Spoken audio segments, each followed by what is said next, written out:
गणेश श्रीगणेश रक्ष माम् मुदाकरातमोदकं शताविमुक्तिशातकं कलाधर वतंसकं विलासिलोकरक्षकम् अनायकैकनायकं विनाशिते वदैत्यकं नताशुभासुनाशकं नमामि तं विनायकम्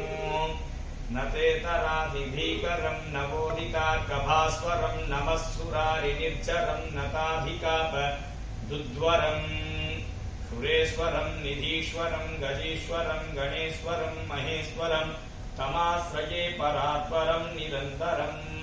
क्षमस्तलोकसङ्करं निरस्तदैत्यकुञ्जरं दरेदरोदरं वरं वरे भवक्कमक्षरम् कृपाकरं क्षमाकरं मुदाकरं यशस्करं मनस्करं नमस्कृतां नमस्करोमि भास्वरम् अकिञ्चिनार्तिमार्जनं चिरन्तिनोक्तिभाजनं पुरारिपूर्वनन्दनं सुरारिगर्वचर्वणं प्रपञ्चनादिभीषणं कपोलदानवारणं भजे पुराणवारणं नितान्तकान्तदन्तकान्तमन्तकान्तकात्मजम् अचिन्तरूपमन्तहीनमन्तराय क्रन्दरं हृदन्दरे निरन्तरं वशन्तमेव योगिनां त्वमेकदं त्वमेव तं विचिन्तयामि सन्ततं महागणेश पञ्चरत्न मादरेण योन्वहम् प्रजल्पतिप्रभातके हृदे स्मरन् गणेश्वरम् आरोग्यताम् अदोषतां सुसाहितिं सुपुत्रतां क्षमाहितायुरष्टभूतिमव्यपैति सोचिरात् वक्रतुण्डमहाकाय सूर्यकोटिसमप्रभ निर्विघ्नं कुरु मे देव सर्वकार्येषु सर्वदा महागणपतये नमो नमः समस्त उपचारान् समर्पयामि चतुर्भुजं प्रसन्नवदनं ध्यायेत् सर्वविघ्न उपशान्तये वुम्भूः प्राणानायम्य अमृतं ब्रह्म भूर्भुवः सुवरा भवो ममोपात्य समस्त दुरित क्षयद्वारा श्री परमेश्वर प्रीत्यर्थं तदेव लग्नं सुदिनं तदेव ताराबलं चन्द्रबलं तदेव विद्याबलं दैवबलं तदेव लक्ष्मीपतेधे गौरीपतेधे वाणीपतेधे आङ्घ्रियुगं स्मरामि करिष्यमानस्य कर्मणः आदौ विघ्नेश्वर पूजां करिष्ये आदौ श्री महागणपति पूजां करिष्ये ओम गणानां त्वा गणपतिं हवामहे कविं कवीनामुपमस्रवस्तमं ज्येष्ठराजं ब्रह्मणां ब्रह्मणस्पत आनशृण्वन्नोतिभिः श्रीगजाननं महागणपतये नमः ध्यायामि महामहे कमे कामान् कामकामाय मह्यं कामेश्वरो वै श्रवणो दधातु कुबेराय वै श्रवणाय महाराजाय नमः वैश्वानराय विद्महे लालीलाय धीमहि तन्नो अग्नि प्रचोदयात् ओम अग्नये नमः ओम यमाय नमः ओम निरुदये नमः ओम वायवे नमः ओम ईशानाय नमः ओम कुबेराय नमः ओम यमाय नमः ओम ध्रुवं देवो बृहस्पतिः ध्रुवन्त इन्द्रश्चाग्निश्च राष्ट्रं धारयतां ध्रुवं पर्वतैव विचाचरिः इन्द्रैर्देहध्रुवत्तिष्ठा इहराष्ट्रमुदारया अभिदिष्टप्रतन्यतः अधरे सन्तु शत्रवः इन्द्रैर्ववृत्रः तिष्ठा अयं मुहूर्तः शुभमुहूर्तोऽस्तु शुक्रतिथिनमस्तु ॐ गुरुब्रह्मा गुरुर्विष्णु गुरुर्देवो महेश्वरः गुरुसाक्षात् परब्रह्म तस्मै श्रीगुरवे नमः गुरवे सर्वलोकानां विसजे भवरोगिणां निधये सर्वविद्यानां श्रीदक्षिणा मूर्तये नमः सद्गुरुभ्यो नमः हरि सम्पूजयामि ॐ सुमुखाय नमः ॐ एकदन्ताय नमः ॐ कपिलाय नमः ॐ गजकर्णकाय नमः ॐ लम्बोदराय नमः ॐ विकटाय नमः ॐ विघ्नराजाय नमः ॐ विनायकाय नमः ॐ धूमकेतवे नमः ॐ गजाननाय नमः ॐ गणाध्यक्षाय नमः ॐ बालचन्द्राय नमः ॐ शूर्पकर्णाय नमः ॐ हेरम्बाय नमः ॐ स्कन्दपूर्वजाय नमः श्री महागणाधिपतये नमः नानाविध परिमल पत्रपुष्पाणि समर्पयामि गणानान्त्वा गणपतिं हवामहे कविं कवीनामुपमस्रवस्तमम् ज्येष्ठराजं ब्रह्मणां ब्रह्मणस्पद आनस्कृह्णन्नोतिभिः सीद साधनग्धु स्वाहा एकदन्ताय विद्महे वक्रतुण्डाय धीमहि तन्नो दन्ती प्रचोदयात् स्वाहा ॐ नमो व्रातपतये नमो गणपतये नमः प्रमथपतये नमस्ते स्तुलम्बोदराय एकदन्ताय विघ्नविनाशिने शिवसुताय श्रीवरदमूर्तये नमो नमः स्वाहा नमः स्वाहा ॐ नमः ह्रीं नमः विष्णुमाया स्वामिने नमो नमः स्वाहा ॐ नमः ह्रीं नमः विष्णुमाया स्वामिने नमो नमः स्वाहा ॐ नमः ह्रीं नमः विष्णुमाया स्वामिने नमो नमः स्वाहा विष्णुमाया स्वामिने नमः ॐ नमः ह्रीं नमः करंगुट्टिस्वामिने नमो नमः स्वाहा ॐ नमः ह्रीं नमः करंगुट्टिस्वामिने नमो नमः स्वाहा ॐ नमः ह्रीं नमः करंगुट्टिस्वामिने नमो नमः स्वाहा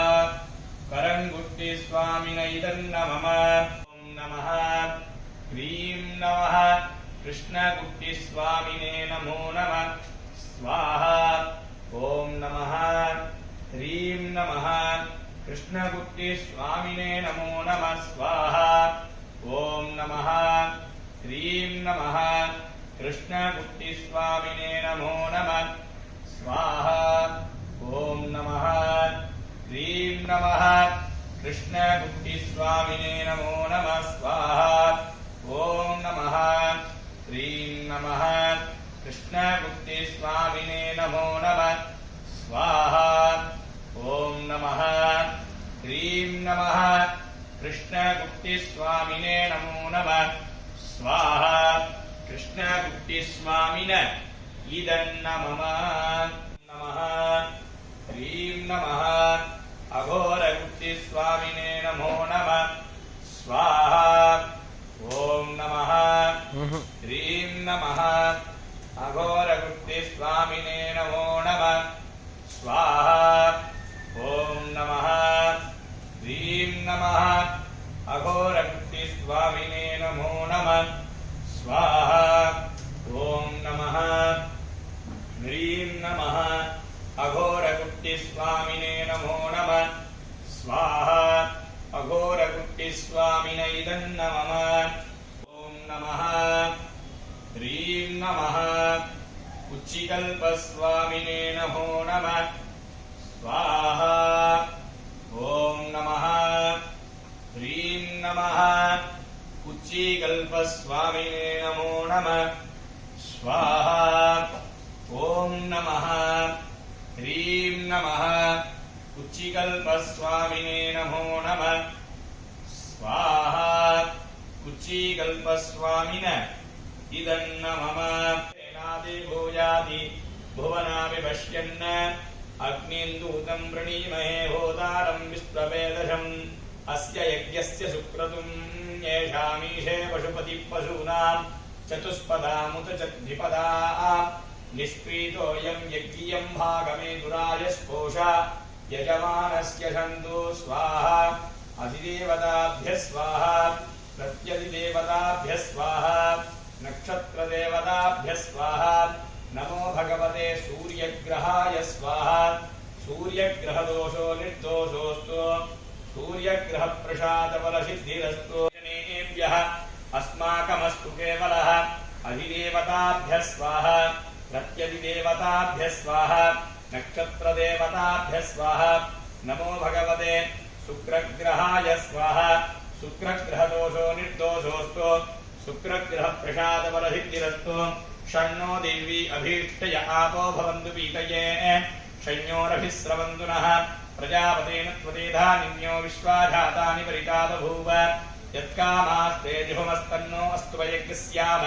पतयोरयीनाम् इमम्योप्रस्तरमाहिषीताङ्गिरोऽभिवित्रविश्वम्बिदानः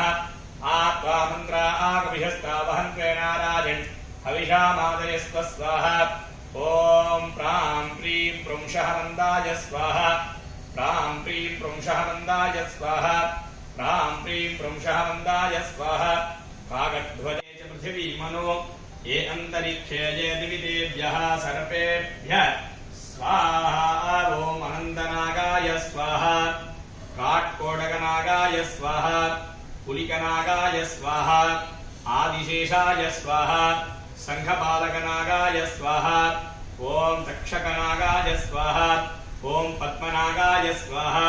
ॐ महापद्मनागाय स्वाहा अष्टनागदेवताभ्यः स्वाहा